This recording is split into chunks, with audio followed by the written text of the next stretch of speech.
Bonjour, Gmara de Tanit, on est toujours au chapitre 3 et on est à la page 20b. Alors, on poursuit et maintenant on démarre, donc enfin on continue euh, notre Gmara sur la prochaine analyse de la Mishnah.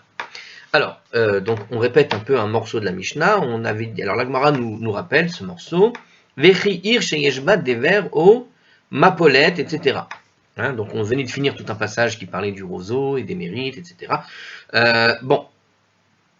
Du roseau ou du cèdre. Donc maintenant on parle d'autre chose. On revient sur notre Mishnah et qui dit la chose suivante. Donc de même une ville dans laquelle sévit la peste ou l'effondrement de construction, etc. La Mishnah enseignait qu'on devait décréter les jeûnes publics dans des calamités comme celle qu'on vient de décrire. Très bien. Alors, à propos de ce passage, donc la Gemara pose la question, Tanu Rabbanan. Les sages ont enseigné dans une braïta, Mapolette chez Amrou, l'effondrement dont ils ont parlé, et donc ils demandent à cause de ça de décréter un jeûne public, nous dit Hartzkron. Hein. Briout, velour et urot, ça concerne des constructions en bon état, mais qui n'étaient pas branlantes. Hein, donc c'est pas la braïta ici qui est citée nous dit donc que on ne parle que de bâtiments qui évidemment étaient neufs. Chez Enan Reouyot Lipol, Vélo Hareouyot Lipol, celles qui ne devraient pas s'écrouler et non pas celles qui menacent de s'écrouler. Ça veut dire que si vous aviez une très vieille bâtisse qui on sentait qu'elle allait tomber et finalement elle s'effondre, bon, c'est pas vraiment une surprise et c'est pas une catastrophe. C'est sûrement une catastrophe pour l'idiot qui est resté à l'intérieur, mais de base, on ne parle pas ici, c'est pas une catastrophe au sens, c'est pas quelque chose auquel on ne s'attendait pas, une calamité. C'est tu viens de construire une maison, cette maison est neuve, elle est solide et un tremblement de terre fait que la maison s'écroule, par exemple. Ça, c'est une calamité. Mais quand une maison menaçait de s'effondrer, théoriquement, personne n'aurait dû y habiter et puis tout le monde s'attendait à ce qu'elle s'effondre. Donc ça, c'est pas de ça que parlait donc la Gemara, elle parlait de quelque chose de neuf. Alors il nous dit ici, en commentaire si vous voulez, bon ils vont dire la même chose, si des constructions à la structure solide s'effondrent sous l'action de vents violents, ceci est considéré comme une calamité inhabituelle qui requiert un jeûne. Par contre, si ces constructions s'effondrent en raison de défauts de structure, ça constitue une calamité naturelle et prévisible, et non pas un signe de courroux divin. Dans ce cas, il n'est pas requis de jeûner. D'accord ? Quelqu'un qui construit une bâtisse avec une mauvaise structure, les gens lui disent ta construction est dangereuse, elle risque de s'écrouler, et lui il ne tient pas compte de ce qu'on lui dit, et il continue de construire, il finit même par y habiter, alors que la maison est mal faite, hein, concrètement, et les gens le savent. Quand ça s'écroule, voilà, c'est de sa faute. Et c'est pas de la faute à un courroux divin, c'est pas Dieu qui le punit de quoi que ce soit. Il est puni lui-même de l'idiotie, de sa mauvaise gestion de construction. Voilà. Donc c'est une différence. Hein. Alors, je pense qu'on a compris. Alors la Gemara s'interroge en fait sur la redondance apparente de ces catégories. Donc on vient de voir dans cette braïta qu'il y a écrit là-bas que ça concerne les constructions, je répète, en bon état et non pas branlantes. C'est les termes de la braïta. Et puis il poursuit, celles qui ne devraient pas s'écrouler et non pas celles qui menacent de s'écrouler. Et là, on a l'impression que c'est une précision, d'accord? Mais du point de vue de la Gemara, du Talmud, les rabbins du Talmud et de la Mishnah en général ne répètent pas pour rien. Et ici, il y a une sorte de redondance qui ne sert à rien. Alors, elle sert en réalité cette redondance, mais la Gemara veut savoir pourquoi est-ce qu'ils ont fait cette redondance. Alors, il pose la question, justement, He nihu beriut, mais les constructions qui sont en bon état sont identiques aux constructions qui ne devraient pas s'écrouler. Et les constructions qui sont branlantes sont identiques à celles qui menaçaient de s'écrouler. Donc en fait, on a utilisé des synonymes. Pourquoi est-ce que cette braïta vient nous enseigner ces choses-là, comme s'il y avait deux cas différents, alors qu'en réalité, on parle de deux choses absolument les mêmes, a priori. Donc on a deux catégories qui normalement n'en sont qu'une seule. La Gemara répond Lo tzricha denafelu mechamat guvhayihu. Non. Parce que la seconde catégorie, elle est nécessaire. Pourquoi ? Pour exclure les constructions qui s'écroulent du fait de leur hauteur excessive. Ça veut dire qu'on a construit une très grande maison qui est très solide. Mais comme on a construit quelque chose de très très grand, on n'y a pas mis, donc ce que disait en fait le commentaire, on n'y a pas mis la structure qu'il fallait pour accepter un tel poids au niveau du support, de la hauteur de cette maison, ou parce que quand les maisons sont très très hautes, les vents sont plus à même de pousser les murs, on pourrait dire, et donc bien qu'elle soit solide, la structure n'était pas assez solide. Donc malgré la solidité des murs, une maison qui s'écroule, c'est une maison qui s'écroule à cause de leur hauteur excessive. Alors, Dekayiman Naguda de Nahara, la seconde catégorie exclut les constructions qui sont situées, par exemple, sur une berge de rivière. Donc, il nous dit ici, par exemple, il est possible que les fondations soient minées par la rivière. Donc, ce sont des constructions qui sont normalement solides, mais comme tu les as construites à côté d'une rivière, il fallait bien t'attendre à un moment donné à ce que les fondations, quelque part, c'est ce que dit Scroll, hein, il faut bien s'attendre à ce que les fondations, à un moment donné, soient de plus en plus grignotées par l'humidité et la rivière qui passe à côté, quoi. Alors, il nous explique d'ailleurs, on scroll, une construction peut être pourvue de murs solides, mais néanmoins s'effondrer en raison de la hauteur excessive par rapport à leur épaisseur, ou bien parce que les fondations sont affaiblies par l'écoulement constant d'eau à leur base. Voilà, c'est ce qu'on vient de comprendre, hein, on avait compris. Alors, il continue dans Artscroll, il est donc possible qu'une structure soit qualifiable de solide, mais qu'en même temps, elle soit sujette de s'effondrer. Donc, on a deux qualifications possibles, on a bien deux catégories. Une maison solide et une maison susceptible de s'effondrer. Ce n'est pas nécessairement une maison ancienne comme je l'avais défini moi au tout début. C'est pourquoi, si la Braïta avait seulement déclaré que la règle de la Mishnah concernait les constructions solides, on aurait pu penser que des constructions solides mais qui s'effondrent parce que les murs sont trop hauts ou parce que les fondations sont affaiblies par la proximité d'une rivière ne sont pas exclues de la règle de la Mishnah et qu'un jeûne aurait dû être décrété même dans ces cas-là, à la suite de leur effondrement. Alors la Braïta mentionne donc explicitement qu'on ne décrète un jeûne que dans les cas où les constructions sont à la fois et solides et non sujettes à l'effondrement. C'est Rashi qui nous l'a expliqué. Alors en fait, il poursuit dans l'explication de Rashi, on va quand même la donner la suite. L'explication, regardez, minute. La Gemara va donner maintenant un exemple de l'inverse, c'est-à-dire des constructions qui, bien que délabrées, ne sont néanmoins pas sujettes à s'écrouler. Alors il nous explique comme ça. Cette explication suit Rashi qui mentionne que bien que les cas qui précèdent soient des illustrations de construction qualifiables de solides mais sujettes à l'effondrement, le cas qui suit, donc on va vous citer tout de suite, est une illustration de structure qui est branlante mais qui n'est pas sujette à l'effondrement. Les deux enseignements sont donc nécessaires. Il semble que Rashi ait eu pour texte Inami ki ha'i ashita. C'est embêtant parce qu'ils ont donné l'explication de ce qui va suivre. Alors, on va donner ce qui va suivre. Mais en gros, Rashi nous dit, en fait, c'est le cas inverse par rapport à ce qui va être dit. Alors, on va le dire, puis c'est tout. Ki ahi ashita re'ua dahavai binhar dea. Alors, une autre explication.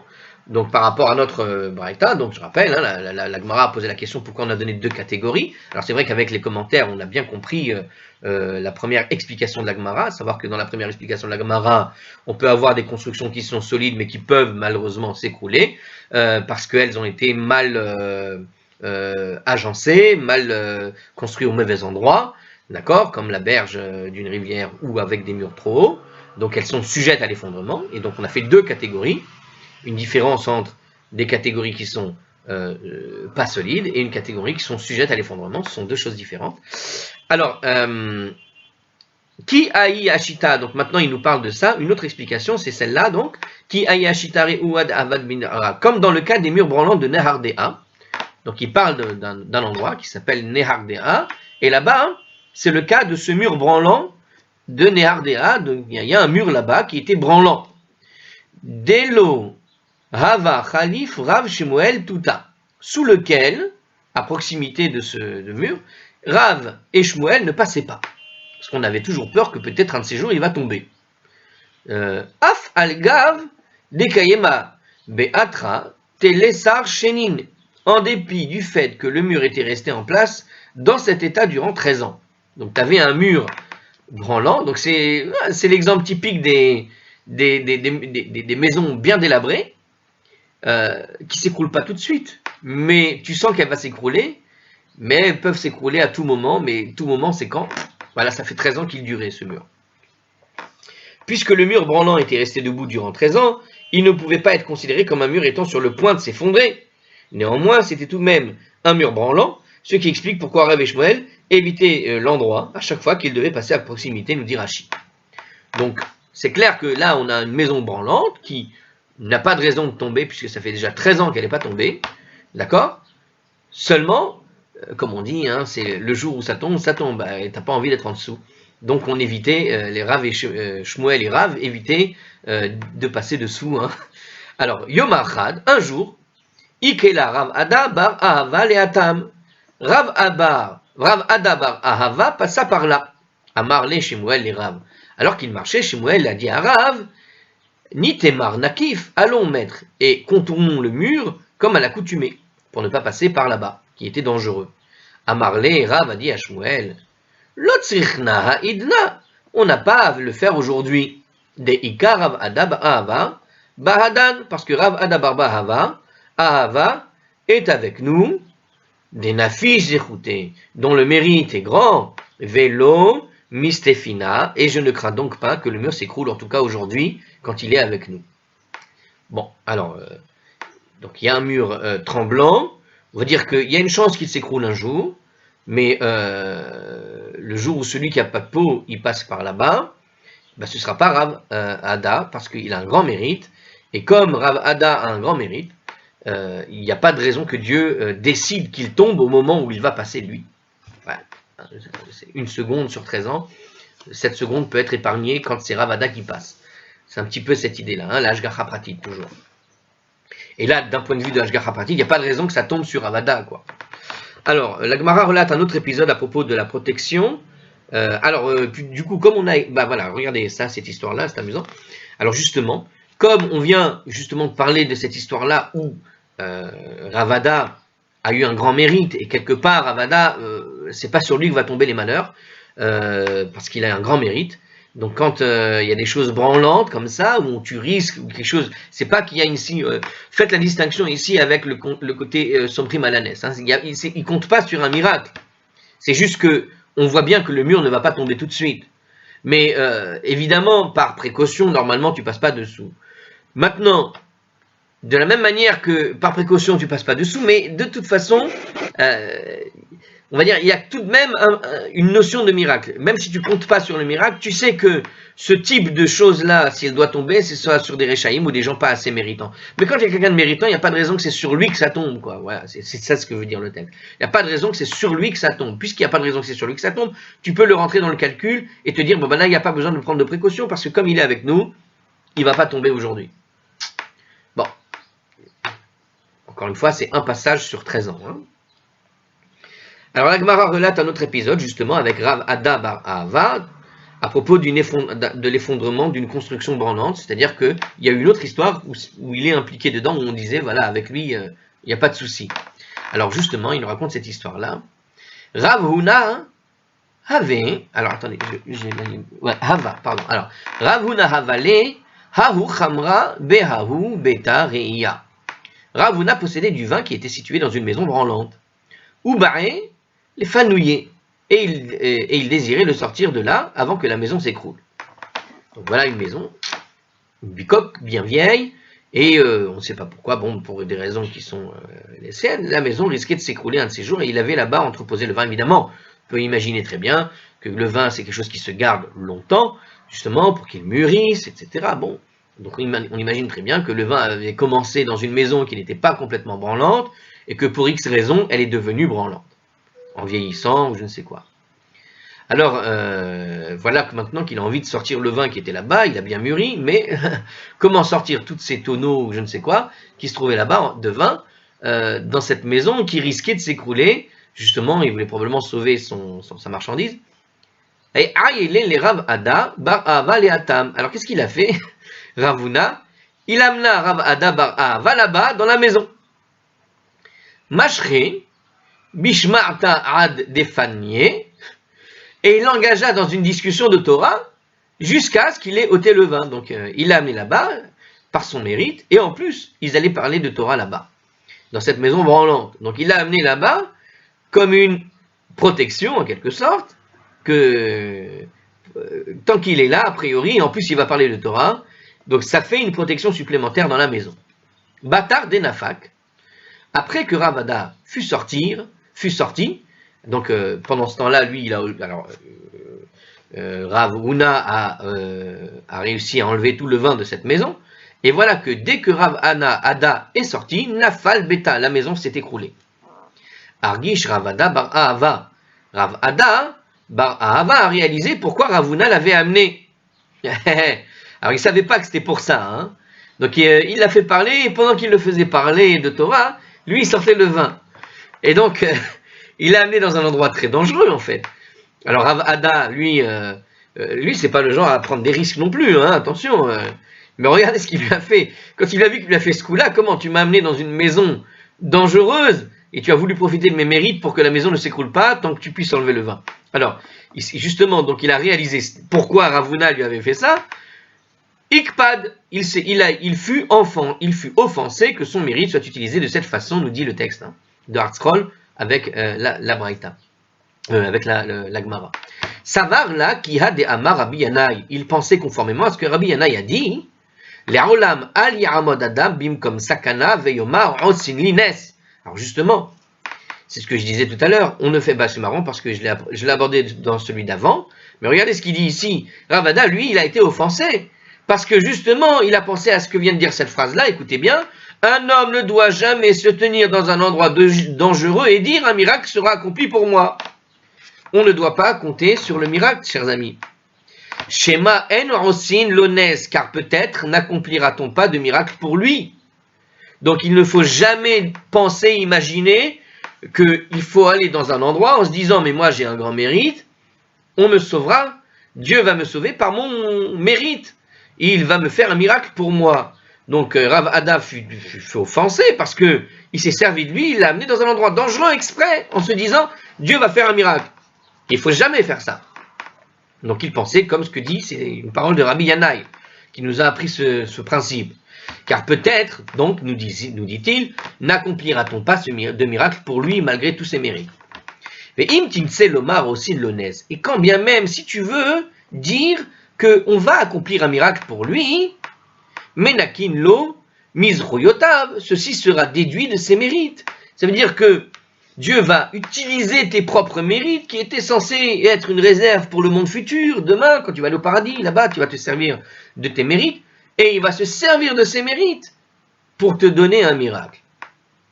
Donc, et si tu veux, donc je répète, et même si tu veux, dis que l'on pourrait accomplir un miracle pour lui, alors il nous donne un grand commentaire là-dessus, j'ai l'impression, puisque le mur branlant était resté debout durant 13 ans, il ne pouvait pas être considéré comme étant sur le point de s'effondrer. C'est-à-dire que si tu fais la comparaison avec celui du mur, alors c'était pas là le commentaire, mais on peut le relire ce commentaire du coup, parce que d'une certaine manière, on voit qu'il y a une grande différence entre ce problème-là et celui d'avant, à savoir que dans le problème du mur, il n'était pas c'est pas le même cas qu'avec le mur qui devait s'effondrer. Là, on est dans une maison où vous savez qu'il allait s'effondrer bientôt, et c'est pour ça d'ailleurs qu'il voulait sauver son vin, Rav Huna. Mais dans le cas de Shemuel et de Rav, quand ils sont passés sous le mur, ils ont dit Rav Ada est là, il va passer, il est protégé. Mais d'un autre côté, on est dans un mur qui n'a pas bougé pendant presque 10 ans, on va dire. Je ne sais pas quand est-ce qu'ils sont passés devant le mur, mais il n'a pas bougé pendant 10 ans. Il n'y a pas de raison que, au moment pile où Rav Ada, qui a beaucoup de mérite, il passe, c'est là que ça risque de tomber. Donc, on n'est pas dans le Somrim Malanès ici. On est plus dans l'idée qu'il n'y a pas de raison que Dieu envoie une punition sur Rav Ada. Voilà, c'est plutôt ça, parce que c'est vraiment pas de peau que celui qui passe dessous, ce moment-là, ça tombe sur lui, même si on sait qu'elle est branlante, le mur. Mais il est branlant depuis 13 ans qu'il ne bouge pas. Bon, il ne faut juste pas toucher au mur et ça ira. Alors, il nous dit ici, je répète, donc de même, si tu veux dire que l'on accomplira un miracle pour lui, si on revient sur notre histoire de la cabane branlante, alors c'est-à-dire que même si la personne est certaine que ses mérites sont suffisants pour le protéger, donc quelqu'un qui est sûr de lui que ses mérites vont le protéger, ce sera déduit de ses mérites. Alors Rav Hanan, je vous dis quand même la suite, et puis on revient sur le commentaire sur cette histoire de déduire des mérites, parce qu'ici on a quand même une source de la Torah. Regardez, Rav Hanan, Amar Rav Hanan a dit, Maïkara, mais d'où est-ce qu'on a tiré cet enseignement-là? D'accord? que Dieu va retirer les mérites justement d'une personne qu'il va protéger. C'est-à-dire que Dieu va utiliser pour faire un miracle sur une personne, pour qu'une personne puisse survivre et vivre comme il convient, il va lui retirer de ses mérites. Comment on voit ça? D'où c'est écrit? Il y a écrit, dirtiv, comme c'est écrit, Katonti Mikola Chassadim ou Mikola Emet. Une phrase très connue qui vient d'où d'ailleurs? Attendez. Qui vient de la Genèse 32:11. Elle me dit quelque chose cette phrase. Alors, comme il est écrit, j'ai été amoindri à la suite de tous les bienfaits et de toute la vérité que tu as prodigué à ton serviteur. C'est pour ça que je m'en rappelle, c'est la paracha que je suis en train d'étudier. C'est ce que Jacob a dit lorsqu'il demande l'aide divine contre la menace de son frère Esav. Rav Hanan interprète l'expression katonti comme signifiant j'ai été amoindri, c'est-à-dire que Jacob estima de ne pas mériter la faveur qu'il demandait, parce qu'il pensait que ses mérites avaient déjà été amoindris par toutes les bontés que Dieu lui a données et déjà prodiguées. Ah, vous savez, ce passage avec Yaakov et Esav, à un moment donné, et Jacob, on dit qu'il avait pris peur. Il avait pris peur. Mais Yaakov, comment? Avec tous les mérites qu'il a accumulés, il a travaillé 14 ans pour pouvoir se marier, il a travaillé 6 ans supplémentaires, il a dû lutter contre Lavan et l'influence et tout ce qui lui est arrivé, qui est tombé dessus. Et voilà que pendant 6 ans, il a commencé à gagner, et il a eu vraiment extraordinaire. Mais la protection qu'il a reçue pendant ces 14 ans, ces 20 ans qu'il était chez Lavan, la protection malgré tout les misères que lui a mis Lavan dans les roues, eh bien, Yaakov, lui, il se sentait amoindri, parce que toute cette protection qu'il a reçue, quelque part, Yaakov a pensé, il lui a retiré toutes ces protections, et lorsqu'il est arrivé devant son frère, il a eu peur. Il a eu peur parce qu'il s'est dit, mais Dieu, est-ce qu'il va me protéger maintenant? Avec tout ce que j'ai bénéficié maintenant, regarde comment j'ai bien gagné, après les 14 ans que j'ai travaillé, etc., avec tout ce qui m'est arrivé avec Lavan, et tout ce que Dieu m'a apporté, au fond, Yaakov voit comme le fait de pouvoir se marier, d'avoir pu finalement avoir les enfants qu'il a eus, etc., etc., il les voit comme toutes les bontés que lui a apportées. Il n'a pas vu le verre à moitié vide, il a vu le verre plein, entièrement plein. D'accord? Il n'a pas vu toutes les misères, il n'a vu que les choses qu'il a reçues. D'accord? Il n'a pas vu toutes les fois où il a quand même subi des coups. Il ne les a pas comptés dans son calcul. Donc, quelque part, toutes les choses qu'il a reçues, il le voit comme une bonté, et il a dit qu'il a été amoindri. Il a été amoindri dans les mérites, parce que quelque part, ça veut dire que Dieu a dû puiser dans les mérites de Yaakov pour pouvoir lui accorder ce qu'il lui a permis d'accorder à la sortie de chez Lavan. Et voilà que il a eu peur quand il a vu arriver Esav, parce qu'il s'est dit, j'ai perdu tous mes mérites grâce aux bontés que Dieu m'a données.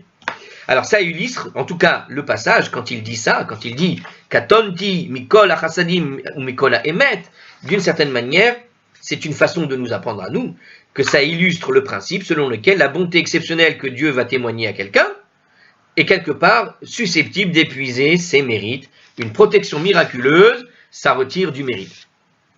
Il vaut mieux éviter les problèmes dans tous les cas, plutôt que d'arriver à une situation dangereuse, et Dieu est obligé d'utiliser tes mérites pour te sauver de là-bas. Alors, il y avait un autre commentaire qu'on va lire quand même. On avait donc dit que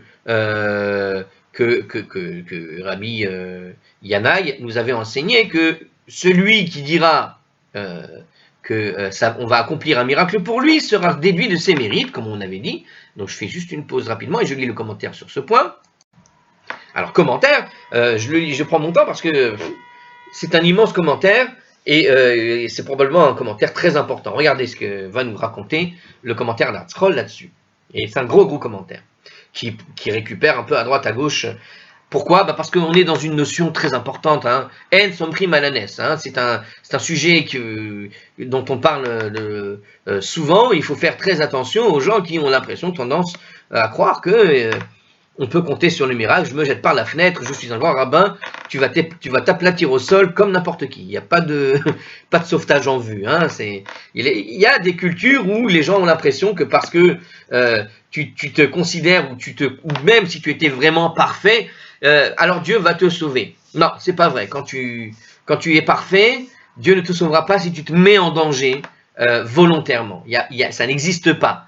Dans le langage talmudique, même Yaakov, comme on vient de le dire dans la suite avec le verset, même Yaakov a conscience de ce principe-là à cette époque. À une époque, on parle bien de Jacob, le fils de Yitzhak, le fils d'Abraham. Chacun d'entre eux sait que quand tu bénéficies d'un miracle, il faut travailler dur derrière pour retrouver du mérite, parce que Dieu se sert des miracles, des mérites pour te faire des bontés. Alors regardez maintenant ce que nous dit donc ce commentaire d'Artscroll. Rav Ada Bar Ahava protesta donc d'avoir été utilisé comme protection contre l'effondrement de la maison, parce qu'il craignait que ses mérites soient diminués afin de payer pour le miracle. Donc on a vu ce problème-là. Hein. Éviter un danger, c'est un principe de la Gemara. Alors, ce principe de la Gemara pose une question fondamentale. D'accord? Donc, quand on voit qu'il y a un danger devant soi, on l'évite. Ça ne veut pas dire, pour vous donner un peu ce que j'en sais, mais Artscroll va nous le raconter ici, mais ça ne veut pas dire qu'on doit, de manière systématique, éviter le danger. On ne peut pas toujours éviter le danger, malheureusement. Hein, quelqu'un qui, je ne sais pas, passe dans une rue malfamée, connu pour être malfamé, et là-bas, tu vas voir un groupe de gens qui sont en train d'agresser une autre personne. Alors d'abord, non-assistance à personne en danger, appelle la police. Bon, maintenant, tu sais que là-bas, il y a déjà une vingtaine de personnes qui ont été agressées. Tu ne l'as pas vu. Maintenant, tu sais que là-bas, il y a une vingtaine de personnes qui ont été agressées. C'est un endroit connu pour être dangereux. Alors d'abord, pourquoi la police ne fait rien? Ça, je ne sais pas. Mais en tout cas, elle est connue pour être dangereuse et susceptible d'être agressée là-bas. Ne passe pas là-bas. Ne va pas passer ta vie là-bas tous les jours. Maintenant, il s'avère que il y a eu une déviation de route ou je ne sais quoi, et tu es bien obligé d'y passer. Parce que c'est la seule route qui est ouverte pour les gens. Et tout le monde passe là-bas pour 2 semaines. Obligé. Il y aura peut-être une agression dans le lot. Mais, a priori, peut-être ils ont amené une sécurité pour éviter la chose. Mais ce que je veux dire, c'est qu'il y a des fois, tu ne peux pas toujours éviter le danger. En tout cas, quand tu peux l'éviter, tu l'évites. D'accord? Hein, tu vois, je sais pas, tu vois, quand vous êtes à Paris, il y a souvent des échafaudages. Mais vous avez vu sur quoi ça tient les échafaudages? Des fois ça tient sur rien du tout. Je veux dire, ça tient sur des tuyaux assemblés les uns les autres. Alors parfois c'est solide, mais on a déjà vu des échafaudages qui finissent par s'effondrer. Ça veut dire quoi? Alors, ça veut dire que dans ces cas-là, si tu vois un vent très très fort, je sais pas, il fait du 120 km/h, et tu passes à côté d'un échafaudage et tu vois les bâches de l'échafaudage en train de se secouer, il ne faut pas passer devant, il ne faut pas passer en dessous en tout cas. Évite la zone, et les gens passent comme si de rien, et après tu t'étonnes qu'il y ait des morts. Parce que ça arrive, quand tu vois une situation de danger, ne sois pas bête, n'attends pas qu'il y ait un miracle pour te sauver. Éviter le danger. Donc ce principe de la Gemara pose une question fondamentale, nous dit Artscroll, l'un des principes de base de la foi juive, est que le sort d'une personne est entre les mains de la providence et n'est pas sujet au hasard des événements naturels. Alors pourquoi est-ce qu'on devrait prendre soin de ne pas se mettre en situation de danger? Donc voilà, en tout cas, Artscroll pose une question rhétorique. Elle est jolie cette question, oui, vous avez compris la question. Donc pourquoi éviter finalement le danger alors qu'on sait que finalement notre avenir, c'est Dieu qui l'a dans les mains. D'accord? C'est Dieu, c'est lui on est dans la main de Dieu. C'est-à-dire que si Dieu veut nous faire quelque chose, on ira quelque chose. S'il veut rien nous faire, on n'aura rien. Donc, puisqu'on est dans les mains de Dieu, pourquoi se casser la tête à essayer d'éviter le fameux échafaudage? De toute façon, Dieu, c'est lui qui s'occupe de moi. Hein, ce qu'ils appellent d'ailleurs le maktoub, hein, un petit peu dans le monde arabe, à savoir l'idée du destin. Voilà, c'est le destin. C'est Dieu qui décide de toute façon. Hein. Donc, puisqu'on est dans les mains de Dieu, pourquoi éviter et perdre un temps à réfléchir où est-ce qu'on va éviter le danger? Si le temps de mourir est arrivé pour un individu, nous dit Artscroll, ou bien s'il a été décrété qu'il devait être blessé, eh bien cela lui arrivera même s'il se réfugie dans sa maison. Hein, il y a des gens qui... je ne sais pas si vous connaissez le film Destination Finale, c'est un peu cette idée qui est présentée ici, c'est complètement cette idée d'ailleurs. C'est-à-dire en gros, si c'est ton heure, tu peux éviter par là, tu peux éviter par la droite, bah, ça arrivera en face. C'est bête, mais voilà, c'est ce qu'il dit. Hein, quelqu'un qui... il y a eu une histoire, il y a des histoires vraies comme ça, terribles, qui se sont déroulées. Je me rappelle une histoire d'un Italien qui a raté l'avion. Il a raté l'avion, et l'avion a explosé. D'accord? Donc il a évité une mort atroce, c'est-à-dire une mort déchiquetée dans un avion, parce qu'il a été en retard à l'aéroport, il a raté l'avion. Donc ça l'a sauvé. Ça l'a sauvé 2 semaines après, en Italie, je crois que c'était un Italien. Il était en voiture, et il a eu un accident de voiture qui l'a explosé. C'est-à-dire que l'explosion qu'il a évitée dans l'avion, il l'a quand même reçue dans la figure. C'est-à-dire qu'il y a plein d'histoires vraies, il faut trifouiller, il faut chercher, vous allez voir, il y a plein d'histoires où on voit ce phénomène physiquement, hein, pour ceux qui ont besoin de voir les choses, où ce genre de choses arrivent réellement, on les observe, hein, c'est pour ça qu'ils en ont fait un film, on les observe ces choses-là. Et donc ce que nous dit ArtScroll, c'est tout simplement ce fait. Et s'il n'a pas été décidé, alors de la même manière, si jamais il n'a pas été décidé que cela devait lui arriver, alors pourquoi est-ce qu'il serait victime dans un endroit dangereux de quelque chose? Donc théoriquement, la réciproque est vraie. Si tu vois déjà, et même avec l'expérience, que tu observes des choses, des phénomènes, ou des gens qui ont évité la mort de peu, finalement, une semaine, 2 semaines après, c'est comme si la roue tourne et revient sur lui, paf, et c'est sur lui que ça tombe. Eh bien, de la même manière, quand la réciproque aurait dû être vraie. C'est-à-dire, j'ai qu'à éviter, pourquoi je vais éviter des endroits dangereux, puisque si c'est pas mon heure, c'est pas mon heure. Alors, cette question fut posée par les sages, notamment à propos du refus de Jacob de laisser Benjamin accompagner ses frères lors de leur départ pour l'Égypte. Donc, dans l'épisode avec Benjamin, vous savez que, comme du point de vue de Yaakov avait déjà perdu Yosef. C'était pas prévu d'ailleurs qu'il meure. Mais de son point de vue, Yosef était mort. Ça y est, il est mort. Même si on dit que la tristesse de Jacob, d'une certaine manière, on n'a jamais pu le réconforter de ça. C'est-à-dire qu'il est resté triste pendant presque les 20 ans, 30 ans de la séparation avec Yosef. On dit que c'est parce qu'il savait au fond de lui qu'il était encore vivant. Il pensait qu'il était mort. Mais il y a quelque chose qui l'empêchait d'imaginer sa mort, qui l'empêchait d'accepter qu'il était mort. Évidemment, il était vivant. On pourrait dire même la prophétie de Yaakov le poussait à penser qu'il était vivant. Mais son esprit, sa conscience disait il est mort. C'est pas possible autrement. Parce que qu'est-ce qu'il aurait pu se passer pour qu'on en arrive à une situation où les frères amènent l'habit déchiré ou je ne sais quoi. Donc quelque part, il était, on ne pouvait pas le réconforter. Il était triste jusqu'à ce qu'il puisse. On dit qu'il avait perdu la prophétie justement à ce moment-là, à cause de la tristesse de la nouvelle de la mort, et pour laquelle il n'a jamais pu faire son deuil de la chose. Il a eu raison de ne pas faire son deuil quelque part, puisqu'il était vivant. Mais du point de vue du mensonge que lui avaient apporté les frères, il aurait dû faire le deuil de la chose, mais il n'a pas pu. D'accord? Et donc ça veut dire quoi? Alors, quand il était dans cette situation-là, arrive la situation où un prince d'Égypte, un type d'Égypte, voilà, un chef de l'Égypte, exige la présence de Benjamin là-bas en Égypte. Il ne voulait pas confier Benjamin à ses frères. Il ne voulait pas leur confier il voulait pas. Il avait peur pour sa vie. Pourquoi? Parce que justement, si déjà Yosef est mort, théoriquement, c'est que Benjamin aussi risque de mourir. C'est-à-dire qu'il a perdu un peu quelque chose. Hein. Le risque est là.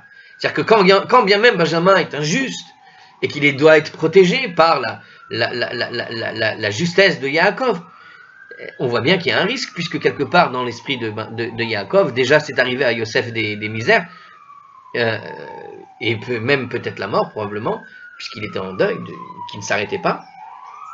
Donc il y avait un risque qu'il lui arrive quelque chose. C'est ce qu'il dit ici, dans le passage, dans les mots, il dit comme ça, qui amar pen ikra ou ason, parce qu'il a dit, à la Genèse 42.4, à ce passage-là, de peur qu'un accident ne lui arrive, comme c'est arrivé avec Yosef, quoi. Les sages firent le commentaire suivant. Mais, et n'est-il pas possible qu'un accident lui arrive dans sa maison? Rabbi Eliezer ben Yaakov dit, de ceci on apprend que l'accusateur profère ses accusations au moment du danger. À Satan, mekatrek bishat sakana.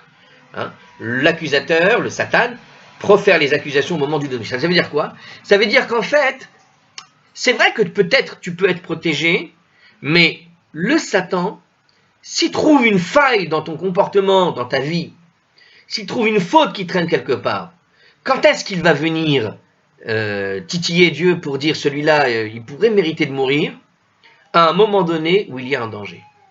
C'est-à-dire, c'est ce moment de danger, c'est ce moment où tu as une faiblesse autour de toi, c'est-à-dire où il y a peut-être, donc le mécatreg, c'est celui qui est l'accusateur, celui qui vient chercher quelque chose dans ta vie pour te dire, celui-là, il aurait pu mériter de mourir. Et quand est-ce qu'il va le faire? Il ne va pas le faire au moment où tu es tranquillement assis à table et il n'y a rien qui arrive. Non, c'est pas comme ici, voilà, tranquille, À moins que, je sais pas, un piano tombe du ciel ou une météorite. Mais, à quel moment ça peut arriver? Eh ben, un type, il va se promener dans la rue, il va prendre le bus israélien qui fait les virages à 90 degrés, comme ça. Là, il aura peut-être danger. Non, peut-être pas les bus. Mais je sais pas, moi, une situation de danger classique, voilà, quelqu'un qui traînerait, par exemple, sur les bords des rails qui essayerait de traverser les rails d'un train, d'accord? Si tu vas vite, ça va, mais tu te mets en danger. Et c'est à ce moment-là que viendra l'accusation, c'est à ce moment-là que tu vas glisser, c'est à ce moment-là que le Satan va faire en sorte que va aller parler à Dieu en disant, tu sais qu'il a fait ça à ce moment-là. Et comme sur le moment, c'est au moment du danger que peut arriver le malheur. Vous voyez l'idée? Donc c'est de là qu'on apprend la chose là. Alors ça, c'est un premier aspect des choses. En tout cas, on aurait pu opposer, parce que, bon, il a donné ça, mais moi je vais vous donner quand même un commentaire personnel sur ce point. C'est-à-dire une autre raison pour laquelle, effectivement, même quelqu'un qui a beaucoup de mérite, un tzaddik, peut mourir dans une situation où ce n'était pas prévu pour lui. On le voit dans l'histoire de Sodome et Gomorrhe. Alors évidemment, Sodome et Gomorrhe, ils sont tous des Rechaïm. Et oui, Lot a été sauvé à ce moment-là, mais par le mérite d'Abraham, pas par le mérite de Lot lui-même. C'est-à-dire que il y a dans l'histoire de Lot, alors il a peut-être un peu de mérite, mais c'est très léger. Il y avait dans l'histoire de Lot, vous vous rappelez, que Abraham avait dit que Dieu ne va pas faire mourir une ville entière avec des justes à l'intérieur. Donc oui, on est toujours dans cette idée que le juste peut être sauvé du malheur, voire même quand il y a un juste dans une ville, quand il y a 40 justes dans une ville entière peut être sauvée entièrement, grâce au mérite de ces 40 justes, de ces 50 justes. Seulement voilà, dans la prière d'Abraham, quand il va vérifier à propos de Sodome et Gomorrhe, qu'est-ce qu'on a vu? On a vu qu'il s'est arrêté, regardez, il s'est arrêté où? À 10 justes. Ça veut dire que s'il y a 9 justes, ça ne suffira pas pour sauver une ville. Et ça veut dire que s'il y a une destruction sur la ville, il y a des chances que quelques justes parmi cette ville puissent mourir en même temps que le méchant. Malheureusement. Donc ça peut arriver. Ça peut arriver que des justes meurent en même temps que le méchant. On te dit, éloigne-toi d'un mauvais voisin. Il y a une autre histoire où on voit cette idée-là. Où des personnes qui ne sont pas nécessairement, comment dirais-je, méritées, qui ne méritent pas nécessairement la mort, meurent malgré tout. Comme l'histoire avec Korach. Alors évidemment, lui, Korach, il méritait d'être enfoui dans les abysses, mais au moment où s'écroulent les abysses autour de Korach, on dit que même le voisinage s'est enfoui. C'est pour ça qu'on a toujours cette idée, éloigne-toi d'un mauvais voisin.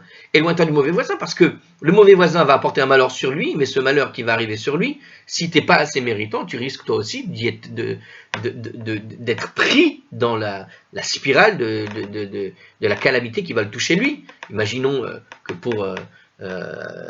pour Dieu veut se débarrasser de cette personne-là tellement elle était mauvaise et qu'il lui arrive, je sais pas moi, une explosion de gaz, le gaz qui explose dans sa maison, si jamais toi tu es encore dans ta maison, il va exploser à côté.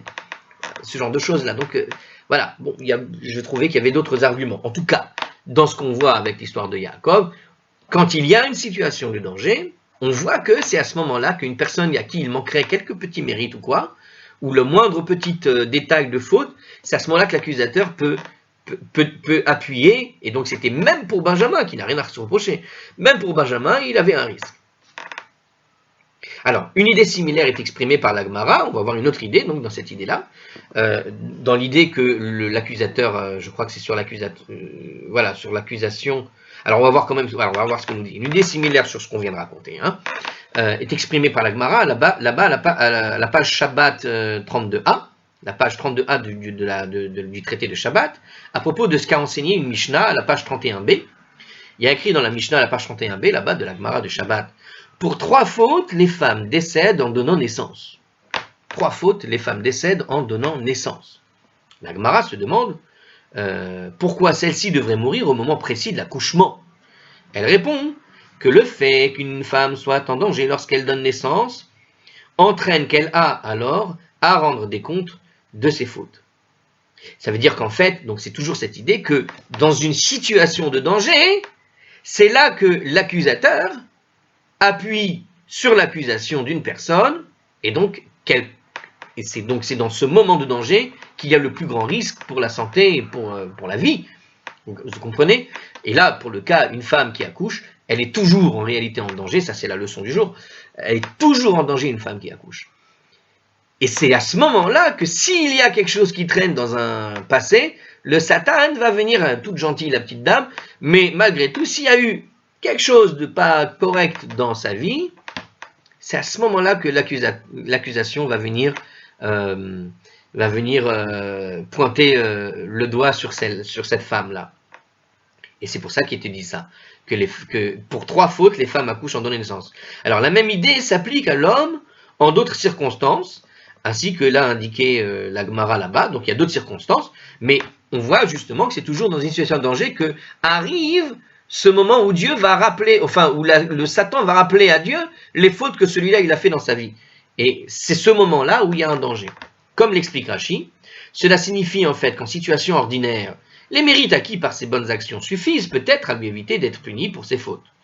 Par contre, dès qu'elle se met dans une situation en péril, en danger, comme par exemple lors de l'accouchement, ou bien un niveau supérieur de providence divine lui est nécessaire afin d'en être sauvé. Donc on a besoin de plus grand mérite, d'accord? Il faut un niveau spirituel élevé dans des cas de situations plus dangereuses. Dès qu'on se met dans une situation qui est dangereuse, celui qui n'a pas de niveau, il peut y passer.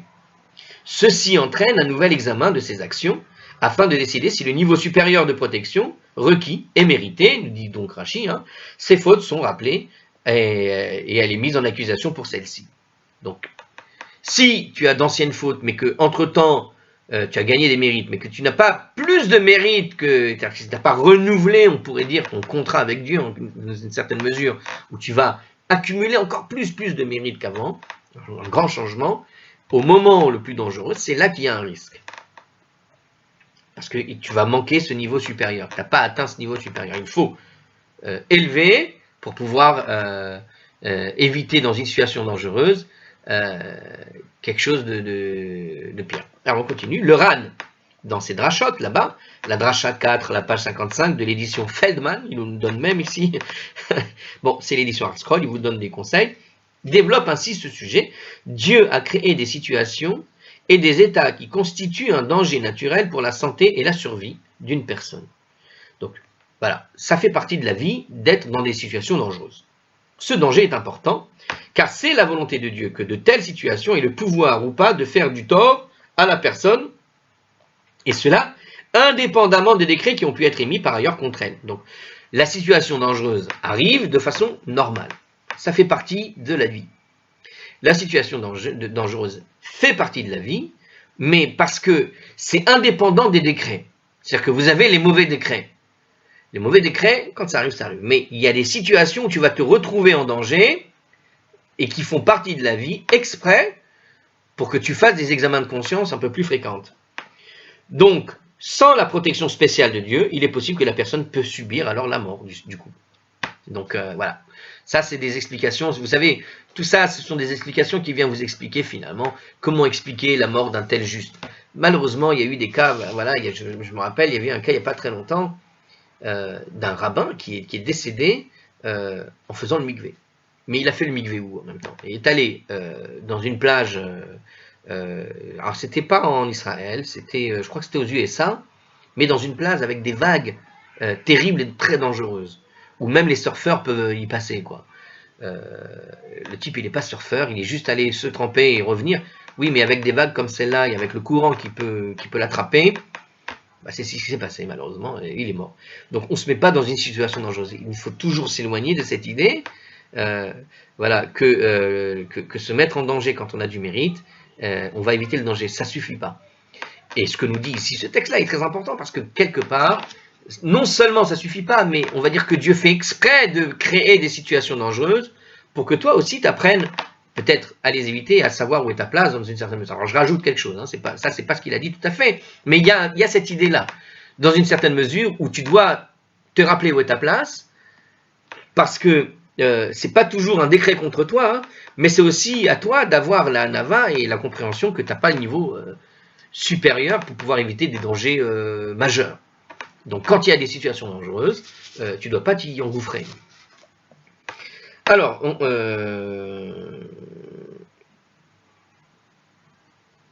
Alors, le chinour, là-bas, alors je me suis trompé sur un mot, j'avais dit un mort, mais c'était un tort, bon c'est pas grave, ça revient au même. Alors le chinour exprime une idée similaire à propos de l'obligation d'installer ce qu'on appelle un maraquet, un parapet autour d'un toit, pour empêcher que quelqu'un ne tombe et se tue. Ah, c'est vrai que dans la Torah, j'avais donné quelques exemples d'un point de vue moussard, on va dire. Mais là, on a même d'un point de vue de la halakha, vous avez l'obligation sur les toits d'installer des maraquets, des haies, d'accord, des barrières. Pourquoi? Pour nous dire, il faut empêcher que quelqu'un ne tombe et ne se tue. Eh ben, on pourrait dire, très bien, voilà, bah pareil. Pourquoi est-ce que... donc, la Torah t'enjoint à éviter un danger.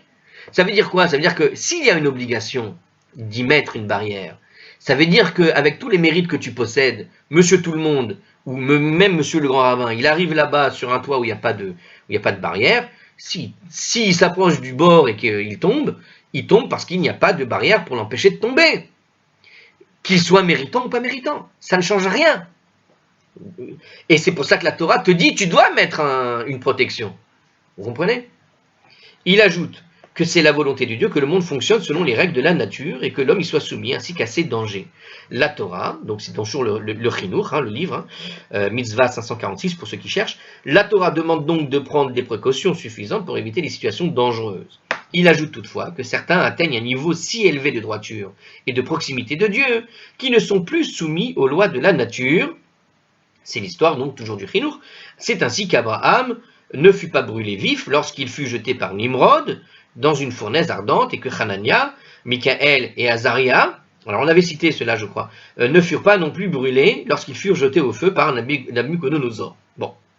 Par contre, les hommes moins méritants et plus ou moins coupables de fautes sont soumis aux lois de la nature et donc doivent se prémunir contre ces dangers. Voilà. Donc, seulement des êtres exceptionnels peuvent éventuellement éviter d'être mis en danger, peuvent se mettre en danger en quelque sorte, sans être atteints par le danger lui-même, comme l'histoire avec Abraham et Hanania, etc. Bon, alors on arrête sur ce point avec ce commentaire. On avait tourné la page, du moins scroll, on est toujours à la page 20b, et on va la poursuivre dans une autre vidéo, ça fait long. À la prochaine. Alors, on va la poursuivre, mais juste avant, je voulais juste, parce qu'il y a une idée qui m'a traîné sur la tête, donc quand même cette notion d'Abraham, quand bien même Abraham a pu rentrer dans le four, il en est sorti, mais il n'en est pas ressorti pour se remettre en danger dedans. Vous comprenez, hein, il ne va pas passer sa vie dans le four non plus. C'est-à-dire que c'est vrai que Dieu l'a sauvé à ce moment-là, mais quand il y a eu l'histoire avec Pharaon, lorsqu'il a été obligé de descendre en Égypte ou chez Avimelech, quand il a été obligé de descendre, il a demandé à ce que Sarah dise qu'elle est la sœur et non pas sa femme. Pourquoi? Et c'est écrit dans le texte. De peur que les gens du pays, voulant être avec Sarah, risquaient de le tuer, lui le mari. Parce qu'il y avait des règles à l'époque, apparemment, il suffisait de tuer le mari pour pouvoir récupérer sa femme. Ce qui est très charmant, mais en tout cas, on voit bien que que Abraham, bien qu'il est celui qui a été sauvé du four, malgré tout, demande, pour qu'il soit épargné de la mort, à ce que Sarah à ce que Sarah déclare qu'elle est la sœur au lieu d'être sa femme. Donc on voit qu'ici aussi, quand bien même il a eu déjà ce mérite, comme disait ce livre du Chinour, qu'il avait été sauvé de la mort dans le four, quand bien même, après, il ne faut pas en abuser non plus. Hein? Et comme on l'a dit justement, car c'était le sujet de la Gemara, la Braïta, là, on avait fini sur ça, à savoir que l'utilisation de ces miracles retire des mérites. Et donc, une deuxième fois, c'est pas sûr que ça marche. Puisque tu as déjà reçu un miracle, il faut renouveler les mérites pour pouvoir de nouveau en utiliser quelques-uns de ces miracles. Sinon, c'est pas possible. Allez, cette fois vraiment à la prochaine.